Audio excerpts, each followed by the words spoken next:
Салам достор, каналга кош келиңиздер. Мен сиздерге азыр мындай зым менен идишти кандай кылып казан аякты кандай оңой жуунун ыкмасын көрсөтөм.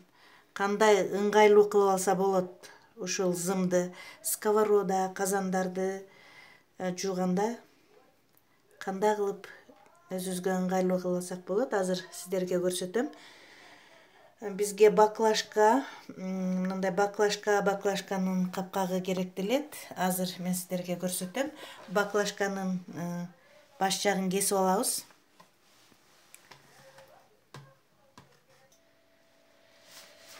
Мынтип баклажканын баш жагын кесип алдык.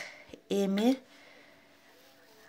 бул жипти, чоюлчак жипти өткөзөбүз. Өткөзүп алгандан кийин ботинканын боосу дагы абдан ыңгайлуу. Карап туруңуздар, мынакей. Мына эми мына капкакты тешип алдык. Мынтип баклажканын капкагын тешип, боону өткөзүп алдык жипти.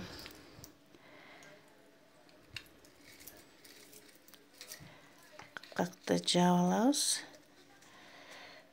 Мынакей эми